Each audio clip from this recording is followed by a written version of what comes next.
Hi guys, Kunchacko Boban, Suraj Venjaramoodu, ശ്രുതി രാമചന്ദ്രൻ, അനഘ എന്നിവർ പ്രധാന കഥാപാത്രമായി എത്തിയ ജെ.കെ. തിരക്കഥ എഴുതി സംവിധാനം ചെയ്ത ഗർ എന്നുള്ള മൂവിയെ കുറിച്ചുള്ള അഭിപ്രായമായിട്ടാണ് ഞാൻ വന്നിട്ടുള്ളത്.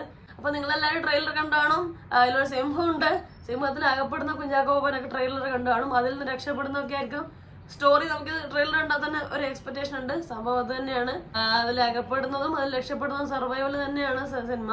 അപ്പൊ സിനിമ പറഞ്ഞാൽ നിങ്ങൾ ട്രെയിലർ കണ്ട പോലെ ഒരുപാട് അതായത് സിംഹമായിട്ട് അടഞ്ഞു നിൽക്കുക, സിംഹം ചാടിക്കടിക്കാൻ വരും, അല്ലെങ്കിൽ സിംഹമായിട്ടുള്ള ഏറ്റുമുട്ടലും കാര്യങ്ങളും അതിൽ സർവൈവ് ചെയ്യാൻ ബുദ്ധിമുട്ടുന്ന കുഞ്ചാക്കോ ബോബന് ആ ഒരു പ്രതീക്ഷയിൽ സിനിമ കണ്ടാൽ രസം ഉണ്ടാവില്ല. കാരണം പടം ആ രീതിയിലേ അല്ല. പൂർണ്ണമായ ഒരു കോമഡി ഡ്രാമ ട്രാക്കിലാണ് പടം കൊണ്ടുപോയിട്ടുള്ളത്. ശരിക്കും പറഞ്ഞാൽ ഇവര് ഒറിജിനൽ സിംഹത്തിനെ ഉപയോഗിച്ചിട്ട് തന്നെയാണ് ചെയ്തത്. നമ്മള് ഈ സിനിമയുടെ ലാസ്റ്റ് അവർ കാണിക്കുന്നുണ്ട് എങ്ങനെ അവര് ഒറിജിനൽ സിംഹത്തെ വെച്ച് ഷൂട്ട് ചെയ്ത് വെച്ചാൽ അവർ CGI ടെക്നിക്ക് വെച്ചിട്ടാണ് ചെയ്തത്. എന്ന് വെച്ചാൽ വേറൊരു സ്ഥലത്ത് പോയിട്ട് സിംഹത്തിന് വേണ്ട ഷൂട്ടുകളും വീഡിയോ കാര്യങ്ങളും എടുത്തിട്ട് എന്നിട്ട് ഈ എടുത്ത വീഡിയോ CGI ടെക്നിക്ക് വെച്ച് ഇത് മിക്സ് ചെയ്യുകയാണ് ചെയ്തത്. അപ്പൊ അത് നമുക്ക് സിനിമയുടെ ലാസ്റ്റ് കാണിക്കുന്നുണ്ട്. ഇത് ശരിക്കും പറഞ്ഞാൽ 2018 തിരുവനന്തപുരം സൂല് ശരിക്കും നടന്ന ഒരു ഇൻസിഡന്റിനെ ബേസ് ആയിട്ടുള്ള സിനിമയാണെന്നാണ് പറയുന്നത്. 2018 ഇതേപോലത്തെ സംഭവം നടന്നിരുന്നത്രേ. ഇതിനാണ് രക്ഷപ്പെട്ടു പോയി എന്നാ പറഞ്ഞത്. കള്ളു കുടിച്ചിട്ടാണ് കുഞ്ചാക്കോ ബോബൻ അതിന്റെ ഉള്ളിൽ എത്തിപ്പെടുന്നത്. ശരിക്കും റിയൽ സ്റ്റോറിയിൽ ഇതുപോലെ തന്നെ ആയിരിക്കും സംഭവിച്ചിട്ടുണ്ടാവുക. അപ്പൊ ഉറപ്പായിട്ട് കള്ളു കുടിക്കുന്ന ഒരാൾ അതിനുള്ളിൽ എത്തിക്കഴിഞ്ഞാൽ അതിന്റെ ഒരു കോമഡി വശങ്ങളെ വരും. കാരണം അത് പൂർണ്ണമായ ബോധങ്ങളില്ല. അപ്പൊ അതിനെ കോമഡി കാണിച്ചാൽ തെറ്റില്ല. പക്ഷെ എന്നിരുന്നാലും ഒരു നമ്മള് കള്ളു കുടിച്ച ആളാണെങ്കിൽ ഉള്ളിൽ കയറിയെങ്കിലും സിംഹത്തിൻ്റെതായ സ്വഭാവം ഉണ്ടാവല്ലോ. അതിന് ആ ദേഷ്യങ്ങൾ ഉണ്ടാവും, അത് ആക്രമിക്കാൻ വരും, അതിൻ്റെതായ രീതികളും ദേഷ്യമല്ല ഒരു ആക്രമണം സ്വഭാവം തീർച്ചയായിട്ടും ഉണ്ടാവും. അങ്ങനത്തെ സംഭവങ്ങളൊന്നും സിനിമയിൽ എത്തിയിട്ടില്ല എന്ന് വേണം പറയാം. സിനിമ വളരെ പതിഞ്ഞു പോയി. അവിടെ ഇവിടെ നിൽക്കുന്നു ഇരിക്കുന്നു, അവിടെ കാണിക്കുന്നു ഇവിടെ കാണിക്കുന്നു എന്നതിലുപരി ആ സിംഹത്തിന്റെ ഒരു ഭീതി, ആക്രമണ സ്വഭാവം, അതിൻ്റെതായ രീതികൾ അത് സിനിമയിൽ വന്നിട്ടില്ല എന്ന് വേണം പറയാൻ. ഒരു കോമഡി ട്രാക്കിൽ എനിക്ക് തോന്നി ഫസ്റ്റ് ഹാഫ് ബെറ്റർ ആണ്. അത്രയും ഒരു ഇന്റൻസ് ആയ ഒരു സിംഹമായിട്ടുള്ള സീനുകളൊന്നും ഇനീഷ്യലി വരുന്നില്ല, ചെറിയ ചെറിയ സീനുകൾ. അപ്പൊ നമ്മൾ ഓക്കെ വിചാരിച്ചു. കാരണം സെക്കൻഡ് ഹാഫിൽ അതിന്റെ ഭീകരത വരുന്നു, സംഭവം സീരിയസ് ആവുന്നു, ആ സിംഹത്തിന് സിനിമയിൽ വന്നുകൊണ്ടുള്ള ഇമ്പാക്ട് സൃഷ്ടിക്കുന്നു വിചാരിച്ചു സെക്കൻഡ് ഹാഫിൽ. പക്ഷെ അങ്ങനത്തെ സംഭവം സെക്കൻഡ് ഹാഫ് സൃഷ്ടിക്കാൻ സാധിച്ചിട്ടില്ല എന്ന് വേണം പറയാൻ. ഇത് ശൗര്യം ഇല്ലാതെ പതിഞ്ഞിരിക്കുന്ന ഒരു സിംഹമായി പോയി.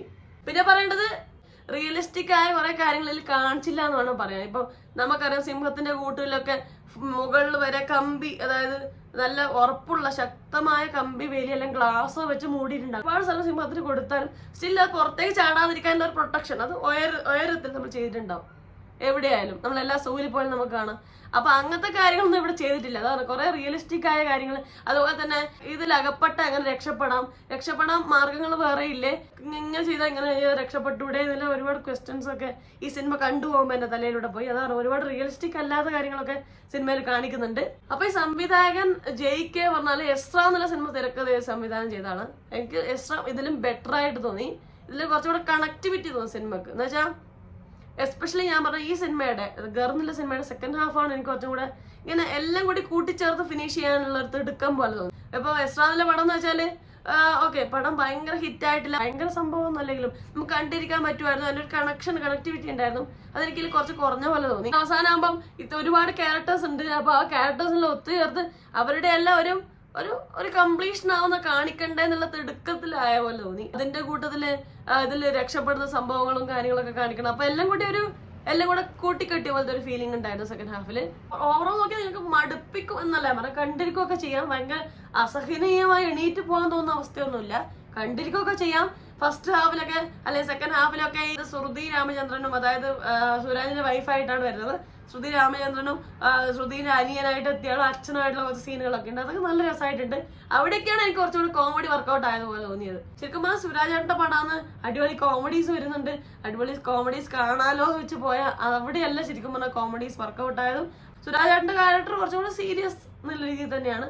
വളരെ കുറച്ച് നിമിഷങ്ങളിൽ മാത്രമേ ഒരു കോമഡി എനിക്ക് തോന്നുള്ളൂ. കൂടുതലായ സീരിയസ് ആയ ക്യാരക്ടറാണ് സുരാജേട്ടനെ.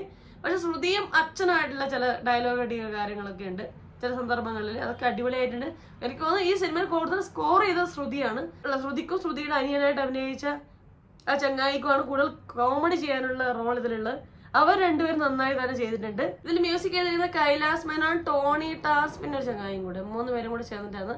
അപ്പൊ ഇനീഷ്യലി ആദ്യ തുടക്കത്തിൽ എനിക്കൊരു ഇതൊരു ഡോക്യുമെന്ററി പോലെ മ്യൂസിക്കും പാട്ടൊക്കെ വെച്ച് ഭയങ്കര ഫാസ്റ്റ് ആക്കി പടം ഞാൻ വിചാരിച്ചു ഭയങ്കര ട്രാഫിക് എന്നുള്ള സിനിമേന്റെ ആ പടത്തിന്റെ പേസിൽ പോകുന്ന ഒരു പടമായിരിക്കും എന്നൊക്കെ തോന്നി. അങ്ങനെയായിരുന്നു കുറച്ചൊരു 5 മിനിറ്റ്. രസം ഉണ്ടായിരുന്നില്ല. തുടക്കം എനിക്ക് അത്ര ഇഷ്ടപ്പെട്ടില്ല. പിന്നെ സുരാജേട്ടൻ വന്നപ്പോ പടം ഒന്ന് ബെറ്റർ ആവുന്നുള്ള പ്രതീക്ഷ ഉണ്ടായിരുന്നു. അതുപോലെ കുഞ്ചാക്കോ വന്നപ്പോൾ കുറച്ചുകൂടി കളറായി പടം. മ്യൂസിക്കിന്റെ പ്ലേസ്മെന്റ് എനിക്ക് അത്ര നന്നായി തോന്നിയില്ല. പക്ഷെ കുഴപ്പമില്ല, കണ്ടിരിക്കാം. അതാണ് ഈ പടം കണ്ടിരിക്കാൻ പറ്റാതെ അസഹനീയമായ ഒരു പടമല്ല. കണ്ടിരിക്കാം, പക്ഷെ ഭയങ്കര നിങ്ങൾ ചിരിപ്പിക്കുകയൊന്നും ചെയ്യില്ല. അപ്പൊ ആകാംക്ഷയുടെ മുൾമേൽ നിർത്തി സിംഹത്തിന് മുന്ന് എങ്ങനെ രക്ഷപ്പെടും അങ്ങ് ആ ഒരു ട്രാക്കിൽ പോകുന്ന പടമല്ല. അപ്പൊ കൂടുതൽ ലൈറ്റ് ആയിട്ട് കാണാൻ പറ്റുന്ന ഒരു പടമാണ്. അപ്പം കണ്ടിരിക്കാം, ഭയങ്കര സംഭവമായിട്ടൊന്നും തോന്നിയില്ല. പിന്നെ അഭിനയിച്ച ശ്രുതി രാമേന്ദ്രൻ നന്നായി അഭിനയിച്ചിട്ടുണ്ട്. എനിക്കൊന്ന് മൊത്തം പടത്തിൽ കോമഡി എന്നുള്ള രീതിയിൽ സ്കോർ ചെയ്തിരിക്കുന്നത് ശ്രുതി തന്നെയാണ്. സുരാജേട്ടന്റെ ഒരു സീരിയസ് ആയ റോളാണ്. സുരാജേട്ടൻ നന്നായിട്ടുണ്ട്. സുരാജേട്ടന്റെ ഒരു കോമഡി പ്രതീക്ഷിച്ചിട്ടായിരുന്നു പോയത്, പക്ഷെ സംഭവം കിട്ടിയില്ല. കുഞ്ചാക്കോ ബോബൻ നന്നായിട്ടുണ്ട്. വളരെ ചാളായിട്ടും അതിന് ശേഷമുള്ള സംഭവങ്ങളൊക്കെ നന്നായിട്ടുണ്ട്.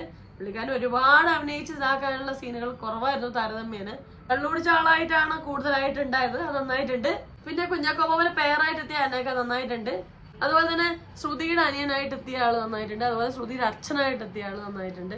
അതുപോലെ തന്നെ അനഘ എന്ന് പറയുന്നവരുടെ അച്ഛനായിട്ട് എത്തിയ പുള്ളിക്കാരനുണ്ടല്ലോ, ഷമ്മി തിലകന്റെ ഒരൊക്കെ ലുക്കുള്ള ആ പുള്ളിക്കാരൻ കുഴപ്പമില്ലായിരുന്നു. ശരിക്കും ഷമ്മി തിലകൻ തന്നെ അഭിനയിച്ചതിൽ നന്നായെന്ന് എനിക്ക് തോന്നി. അപ്പോൾ ഓൾട്ടോദർ നോക്കിയാൽ എല്ലാവരും കുഴപ്പമില്ലാതെ അഭിനയിച്ചിട്ടുണ്ട്. ഒരു ഫൺ പടം, അധികം ലോജിക്കും റിയലിസം ഒന്നും ആലോചിക്കാതെ ഇങ്ങനെ പോയി കണ്ട് വരാൻ പറ്റുന്ന ഒരു പടം. അപ്പൊ അത്രേ ഉള്ളൂ. നിങ്ങൾ ഈ പടം കണ്ടവരാണോ, അല്ലെ നിങ്ങൾ ഈ പടത്തിന് പോകാൻ ഉദ്ദേശിക്കുന്നവരാണോ, എന്തൊക്കെയാണ് നിങ്ങൾ ഈ പടത്തിനെ കുറിച്ചുള്ള പ്രതീക്ഷകൾ, കണ്ടവരാണോ, അതിനെ കുറിച്ചുള്ള അഭിപ്രായങ്ങൾ എന്തൊക്കെയാണ്, എല്ലാം താഴെ കമന്റ് ചെയ്യണേ. അപ്പൊ നിങ്ങളുടെ വലിയേറിയ അഭിപ്രായം ഞാൻ കാത്തിക്കുന്നുണ്ട്. So please comment. അപ്പൊ അത്രയേ ഉള്ളൂ. വീഡിയോ ഇഷ്ടപ്പെടാൻ ലൈക്ക് ചെയ്യുക, സബ്സ്ക്രൈബ് ചെയ്യുക, ഷെയർ ചെയ്യുക, കമന്റ് ചെയ്യുക. അപ്പൊ പറഞ്ഞാൽ എല്ലാവരും ഹാപ്പി ആയിട്ട് ഇരിക്കാൻ, മറ്റൊരു റിവ്യൂ റിയാക്ഷനോ സോഷ്യൽ ഇഷ്യൂ നെക്സ്റ്റ് ടൈം കാണാം. അതുവരെ ബൈ ബൈ.